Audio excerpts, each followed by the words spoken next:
Let's return to our topic. When Khalid returned to Mecca, Walid and the other two Muslim captives had escaped. Khalid's strength had not been enough to keep his brother detained. One of the most significant events in Islamic history was the Treaty of Hudaybiyah. The ongoing battles between Mecca and Medina came to an end with the signing of this peace treaty. Within 2 years after Uhud, the Muslims had gained complete commercial and political dominance, leaving the Meccans with no option but to agree to the treaty.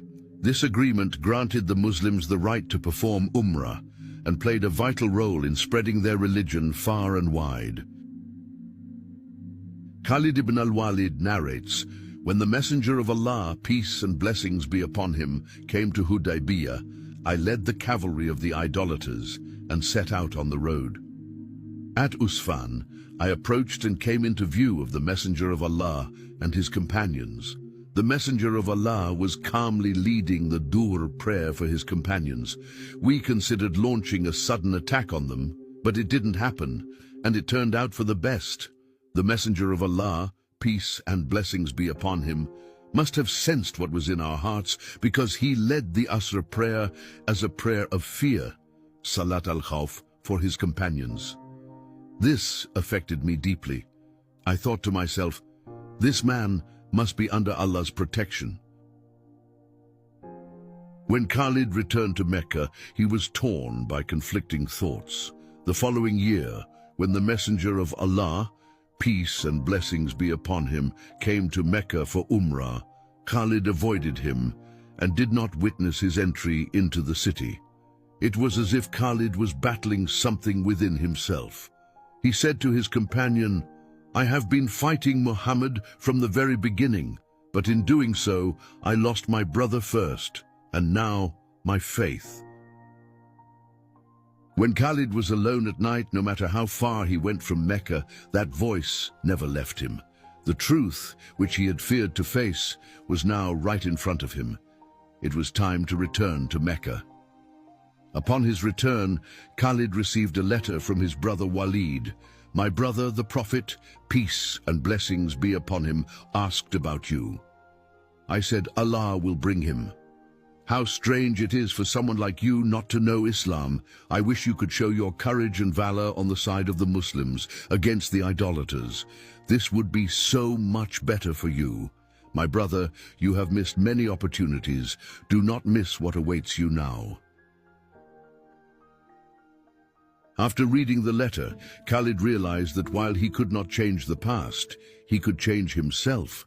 The idea of embracing Islam had matured within him, and the Prophet's peace and blessings be upon him, kindness toward him, despite everything that had happened, deeply affected him.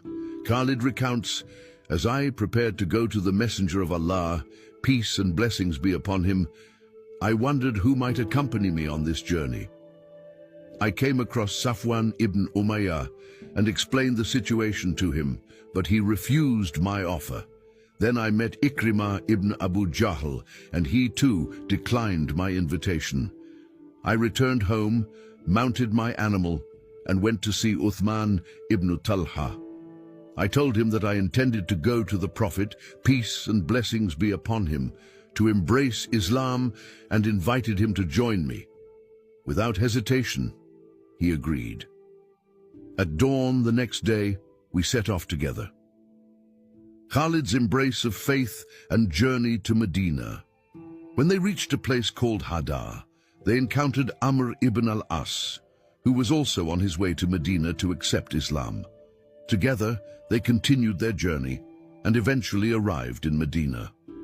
Khalid dressed in his finest clothing and prepared to meet the Messenger of Allah, peace and blessings be upon him.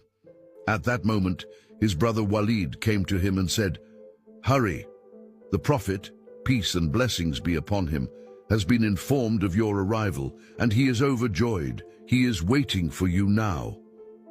Khalid entered the presence of the Messenger of Allah, peace and blessings be upon him. And when the Prophet saw him, he said, "Have you not come too late, Khalid? We have been waiting for you for so long because you are a man of great potential and faith." Khalid replied, "Here I am, O Prophet of Allah." The Messenger of Allah, peace and blessings be upon him, said, "From now on, you will be one of the swords of Allah. You will neither rise for oppression nor rest in it." In the presence of the Prophet, peace and blessings be upon him, Khalid recited the Shahada, testifying to the oneness of Allah and the prophethood of Muhammad. He then asked the Prophet to pray to Allah for the forgiveness of his past sins. The Messenger of Allah, peace and blessings be upon him, said, "Islam erases all sins committed before it," said the Messenger of Allah, peace and blessings be upon him. Then he raised his hands and prayed, "O Allah, forgive him for all the sins he committed while striving to turn people away from your path." Halid ibn al-Walid's conversion to Islam took place in the 8th year of the Hijrah. After embracing Islam, he settled in Medina. For Halid, it was now time to become the sword of Allah. After becoming a Muslim, Halid presented his sword to Prophet Muhammad, peace and blessings be upon him. However, the Prophet said, "This sword has served against Islam until now. From this moment on, your sword is needed for Islam." On the morning of the battle, Halid repositioned his soldiers to create the illusion that the Romans were facing a much larger army. This tactic instilled fear in the Roman forces, just as Halid had intended. Seizing the moment, Halid ordered a direct attack on the enemy's center. The battle swung back and forth between the two sides, but the fierce assault by the Muslims tipped the balance. The Muslims fought with all their strength, and the leadership of the battle shifted from the Roman commander Theodore to the sword of Allah, Halid ibn al-Walid. Khalid's strategy succeeded, leading the Muslims to victory.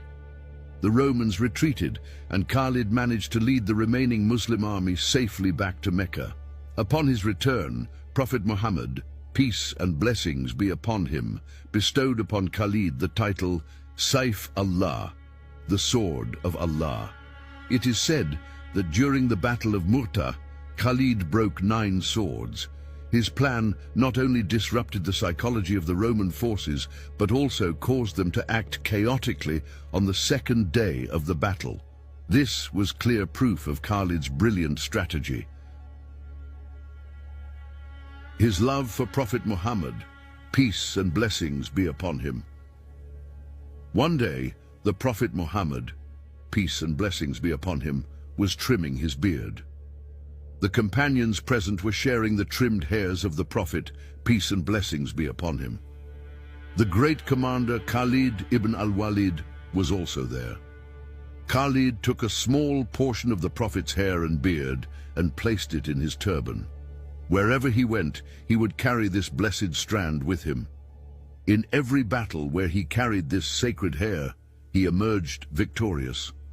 When asked about the reason for his success, Halid would remove his turban, show the blessed hair inside and say, "I achieved victory because of this." One day, he said to the other companions, "When I die, place these hairs under my tongue and in my eyes, so that I may appear before Allah with the blessed hair and beard of Muhammad, peace and blessings be upon him." When the Prophet, peace and blessings be upon him, passed away, Halid was among those who were most deeply affected by his loss.